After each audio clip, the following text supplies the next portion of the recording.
बिस्मिल्लाहिर्रहमानिर्रहीम। हम पढ़ रहे थे topic projectile. Projectile motion 2 dimensional motion होती है। सेम टाइम एक्स के लॉन्ग भी फासला तय करती है और वाई के लॉन्ग भी। कल हमने 4 इक्वेशन पढ़ी थी। फाइनल वेलोसिटी का X component V I cos theta, final velocity का Y component V I sine theta minus G T, horizontal distance V I cos theta T और vertical distance V I sine theta T minus half G T square. इनकी बुनियाद पर हम इसकी कुछ parameter मालूम करते हैं। फर्स्ट है time to reach maximum height. जैसे कि हमें याद है ये प्रोजेक्टाइल ऊपर जा रहा है, चलते चलते ये उसकी मैक्सिमम हाइट है। अपनी मैक्सिमम हाइट तक जाने में प्रोजेक्टाइल को कितना टाइम लगेगा ये मालूम करना है। Time to reach maximum height.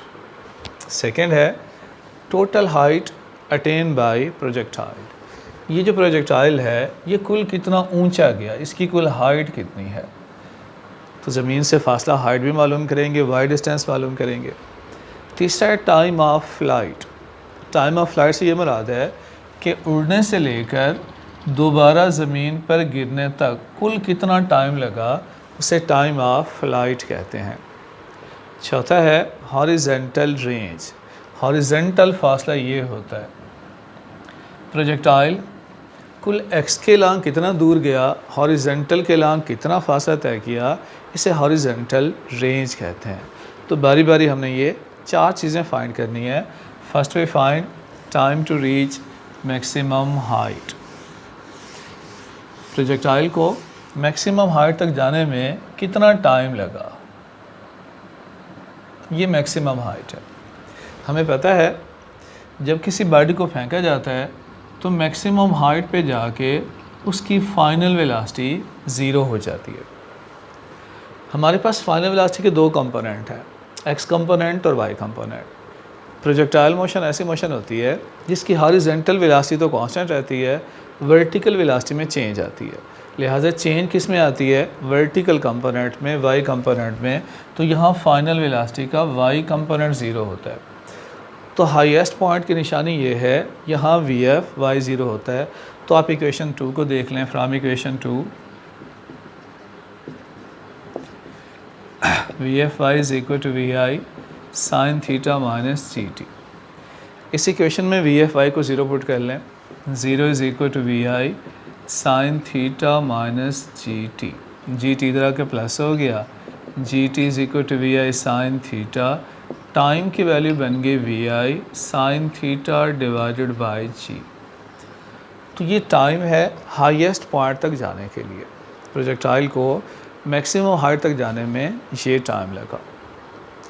दूसरा पैरामीटर है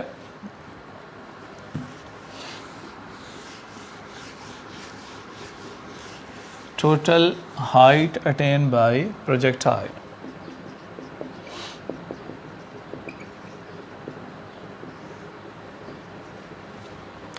हाइट का मतलब होता है ये वर्टिकल डिस्टेंस, इस वाई डिस्टेंस को हाइट कहते हैं।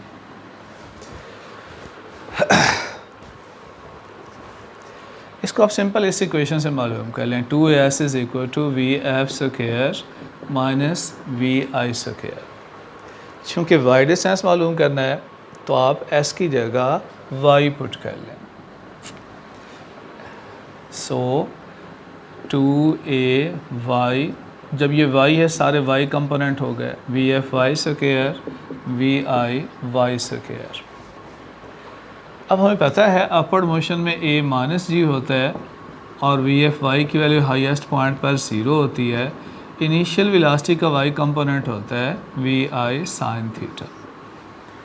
तो ये वैल्यूज़ इस इक्वेशन में यूज़ कर लें। -2g y, अब y को बेशक हाइट पुट कर लें, is equal to V F Y की जगह 0, वी आई वाई की जगह वी आई साइन थीटा सारे का स्क्वायर। तो h की वैल्यू होगी V I square sine square theta divided by 2g। तो ये मैक्सिमम हाइट है।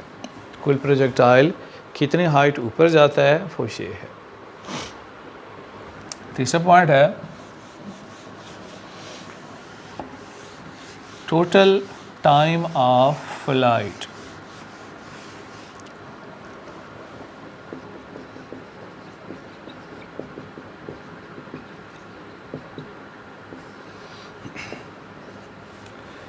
टाइम ऑफ फ्लाइट से ये मुराद है कि उड़ने से लेकर दोबारा ज़मीन पर टकराने तक कितना टाइम लगा। जब बड़ी ऊपर जा रही है उसका वाई डिस्टेंस बढ़ता जा रहा है, नीचे आते हुए वाई फासला कम हो रहा है, यहाँ पहुँच कर वाई डिस्टेंस ज़ीरो हो जाता है। तो जब बड़ी दोबारा ज़मीन पे टकराई तो उसका वाई डिस्टेंस ज़ीरो हो गया। तो आप क्या करें, वाई वाली इक्वेशन ले लें from equation 4, y is equal to vi sin theta t minus half G T square. इस इक्वेशन में y को ज़ीरो पुट कर लें। Zero is equal to V I sine theta T minus half G T square. T common ले लें तो V I sine theta minus half G T. अब यहाँ से दो चीज़ों का प्रोडक्ट ज़ीरो है तो t की वैल्यू भी ज़ीरो होगी। और दूसरा फैक्टर ये है V I sine theta is equal to half G T. यहाँ से t की वैल्यू आ गई 2vi sine theta divided by G. तो टाइम की दो वैल्यूज़ आ गई हैं। दो वैल्यूज़ कौन सी हैं? हमने क्या कहा था कि जहाँ y की वैल्यू ज़ीरो है वो टाइम नोट करना है। y दो जगह ज़ीरो है, एक जहाँ से फेंका गया जहाँ पे टाइम ज़ीरो है, और दूसरा जब दोबारा ज़मीन पे गिरा यहाँ टाइम हमने निकाल लिया 2vi sine theta divided by G. तो हमें ये टाइम दरकार है, it is time to reach maximum height. चौथी चीज़ है horizontal range.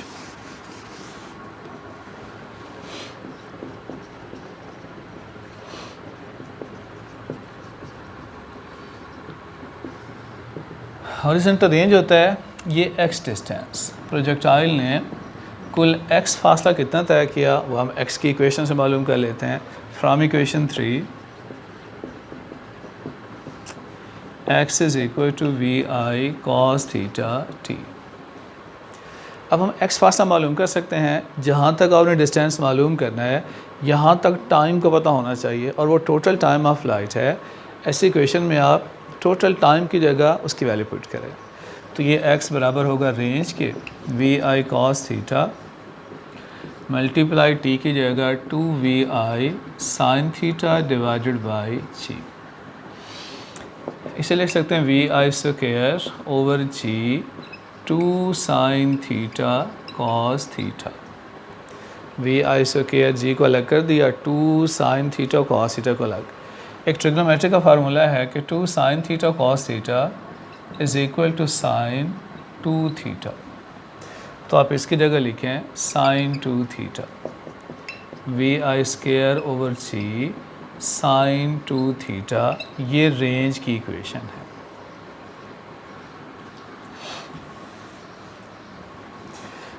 R is equal to V I square over G sine 2 theta. अब रेंज मैक्सिमम कब होगी? डिपेंड एंगल पर है, साइन 2 थीटा पर। जब साइन 2 थीटा मैक्सिमम होगा तब रेंज भी मैक्सिमम होगी। और साइन या कॉस की मैक्सिमम वैल्यू 1 होती है। गोया जब साइन 2 थीटा 1 के बराबर होगा तब रेंज मैक्सिमम होगी। तो ये मैक्सिमम रेंज की वैल्यू है। और साइन 2 थीटा 1 कब होता है? हमने पढ़ा था कि साइन 91 होता है। गोया जब 2 थीटा 90 के बराबर होगा तब आंसर 1 आएगा साइन 2 थीटा का। 2 थीटा किसके बराबर होना चाहिए? 90। तो थीटा की वैल्यू क्या होनी चाहिए? 45। गोया जो हॉरिजॉन्टल रेंज है ये 45 पे मैक्सिमम होती है। कैसे?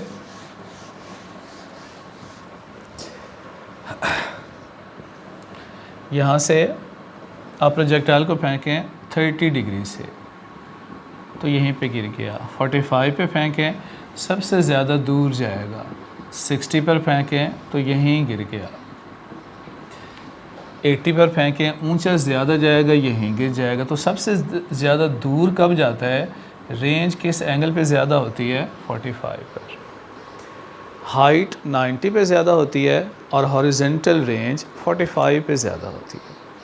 इसको चेक कीजिएगा, कोई प्रॉब्लम हो तो बताइए। Thank you.